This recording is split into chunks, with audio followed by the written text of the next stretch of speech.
My name is Lisa.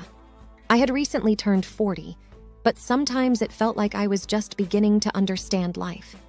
I worked in marketing in a bustling city, which was a far cry from the small town where I grew up and where my past lay, including memories of my ex-husband, Max. I remember the first time I met Max. It was at a small cafe in our hometown. He had dark hair, a confident walk, and a smile that made me feel like I was the only one in the room. "Hi, I'm Max. You're Lisa, right?" he had said, offering a firm handshake that lingered a tad longer than necessary. "Yes, and you're—" I had pretended not to know him. It was a small town, after all. Everyone knew everyone. Max Harrison. I've seen you around. Wanted to come up and say hi." We chatted for a while. He was easy to talk to, and we found a lot in common. Within a few months, we were inseparable. Marriage followed, and then came our precious Emily. Emily was the light of our lives. She had my eyes and Max's stubbornness. She was the perfect blend of both of us. But as the years rolled on, it wasn't just Emily's traits that became evident. Max's need for control began to seep into our daily lives. Everything had to be just so, from the color of the curtains to the friends I hung out with. I felt boxed in, trapped. It wasn't love anymore. It was a cage. 10 years into our marriage, I had had enough. It was a painful decision, but I filed for divorce. Max didn't take it well. Neither did his mother, Clara. She had never liked me and made it evident with every chance she got. After the divorce, I moved to another city for a fresh start and a new job. Emily, being the teenage girl she was, chose to stay with Max. She didn't want to leave her school and friends behind. I understood her reasons, but it broke my heart to be away from her. We decided to connect every day on Skype. It wasn't the same as hugging her tight or braiding her hair, but it was something. One evening, after a particularly grueling day at work, I called Emily. The screen lit up, and there she was, her bright eyes shining, her hair pulled into a messy bun. "Hey, Mom," she greeted, her voice a welcome balm to my tired soul. "Hi, sweetie. How was school today?" "It was okay. Jenny and I are working on a project together." "Oh, and guess what? Brian said he might come to my birthday party." I smiled. "That's great, Em. And speaking of your birthday, any idea what your dad is planning as a gift?" She hesitated, her eyes darting away from the screen. I'm not sure. We haven't talked about it much." I felt a prickle of unease, but brushed it aside. Maybe she just wanted it to be a surprise. Little did I know, this was the beginning of a whirlwind of events that would change our lives forever.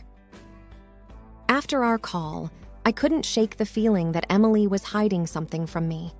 She had always been open about her life, so her hesitance caught me off guard. As I got ready for bed, my mind raced with possibilities. Was she hiding a boyfriend? Was she struggling at school? The next morning, as I sipped my coffee, I decided to do a little digging. I logged into the social media platform where Emily and her friends were most active. Using my mom account, which was really just a profile I created to keep an eye on her without being intrusive, I scrolled through her posts and those of her friends. That's when I stumbled upon it, a post from Emily that made my heart drop to my stomach. It read, "I'm cool, my father will give me plastic surgery for my birthday." The comments below were a mix of shock, excitement, and envy from her peers. I sat back in my chair, aghast.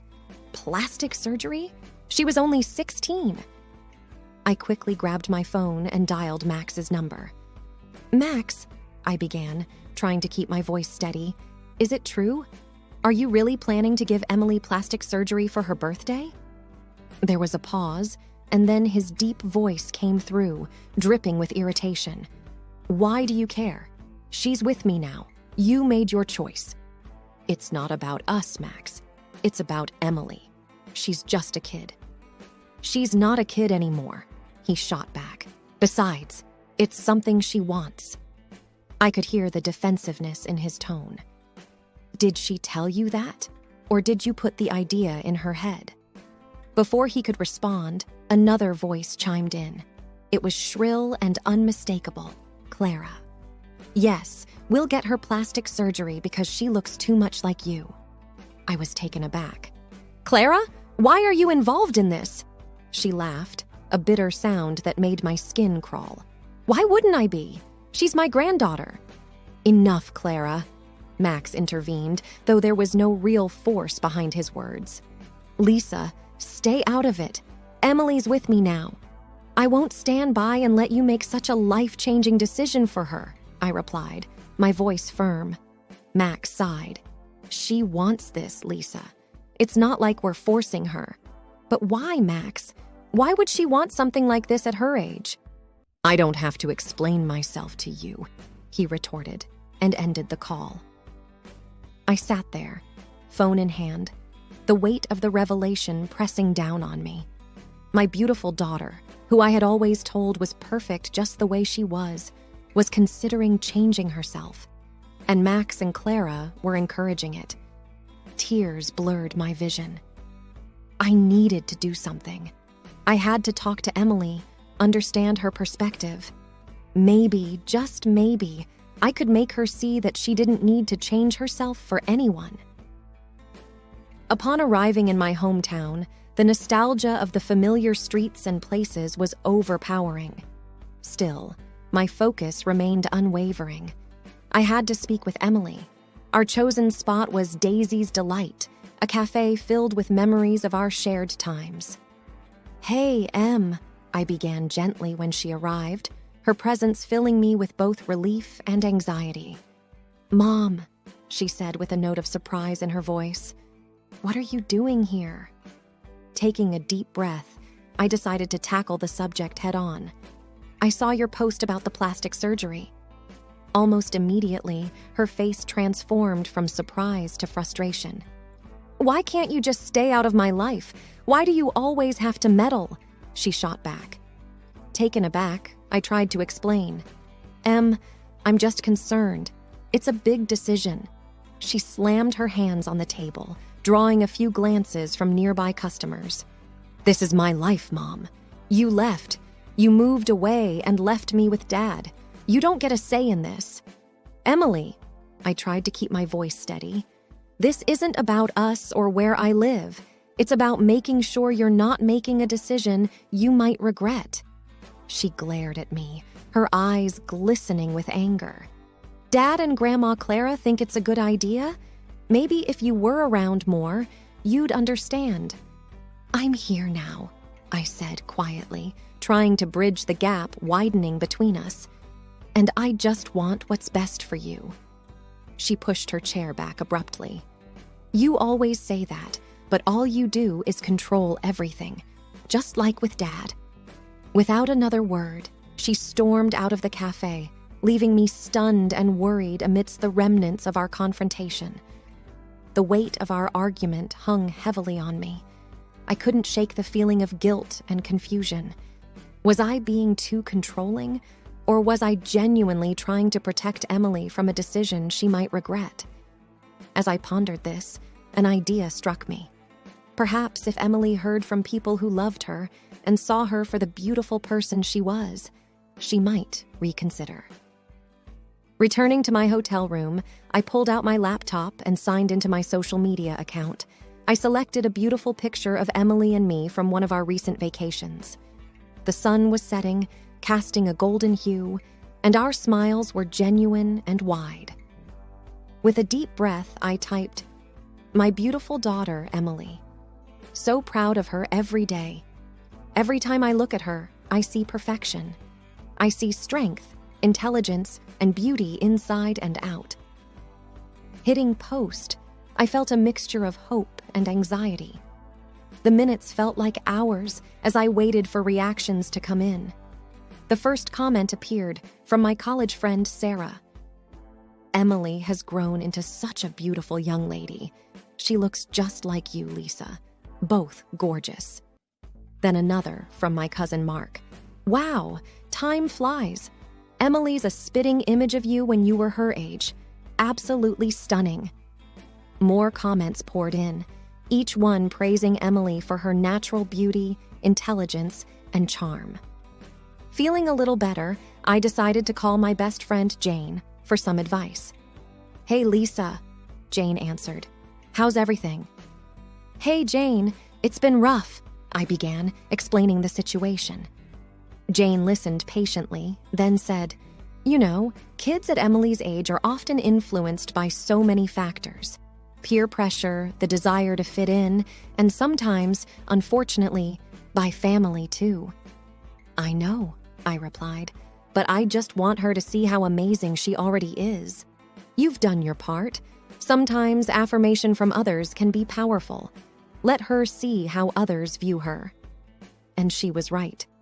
Later that evening, my phone buzzed with a new message. It was from Emily.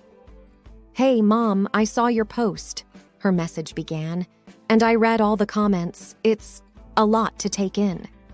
I replied immediately, "I just wanted to remind you of how many people love and appreciate you for who you are." There was a pause before she wrote back, "Thanks, Mom. I've been thinking a lot.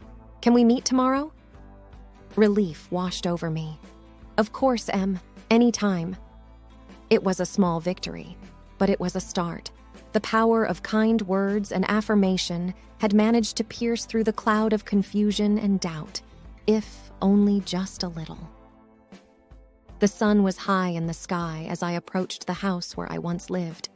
My memories of it were interlaced with emotions, both fond and painful. I took a deep breath and rang the doorbell, bracing myself for the confrontation. Clara, with her signature tight bun, answered the door. Her eyes narrowed at the sight of me. "Lisa," she remarked, her voice cold. "I need to speak with Max," I said, meeting her gaze with determination. Before she could retort, Max's voice came from behind her. "Let her in, Mom." Stepping into the familiar living room, I felt a rush of past memories. But there was no time for sentimentality. "We need to talk about Emily," I began. Max, his face betraying a mixture of annoyance and defiance, said, "I knew you'd have something to say about it." "Why the surgery, Max?"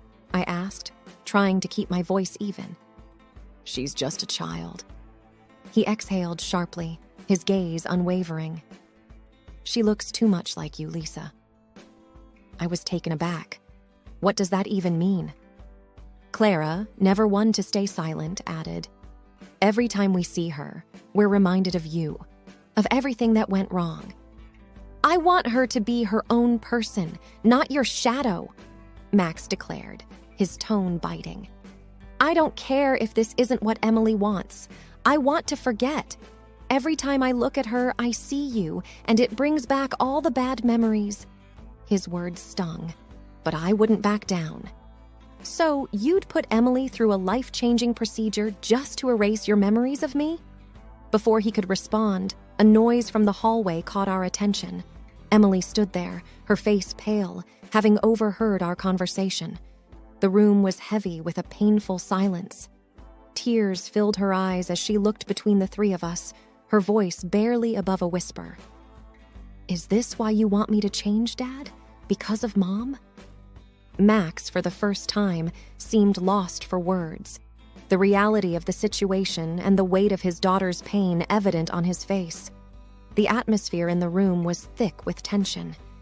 Emily, her eyes red from the tears, stood there, a mix of hurt and anger on her face. All eyes were on her, waiting for her to speak. "Dad," she began, her voice trembling. "Is this what you think of me? Just a reflection of Mom?" Max looked flustered, clearly caught off guard. "Emily, it's not like that." "Then what is it like?" she retorted, her voice gaining strength. "You want to change me because you don't like what you see? Because I remind you of Mom?" Clara attempted to intervene. "Emily, it's for the best. You'll understand when you're older." I watched as my daughter squared her shoulders, facing her grandmother. "No, Grandma. I understand now. I understand that I'm just a pawn in this twisted game between you two and Mom." Feeling a need to step in, I said, "Em, this isn't your fault. None of this is. You shouldn't be dragged into our problems." Emily turned to face me. "But I am, Mom. I'm right in the middle of it." Max, seeming to find his voice, said, "Emily, I thought it would be a fresh start for us, away from the past." "At my expense?" Emily shot back, her eyes searching his for answers. "You're willing to change me, make me go through something so drastic, just so you can forget?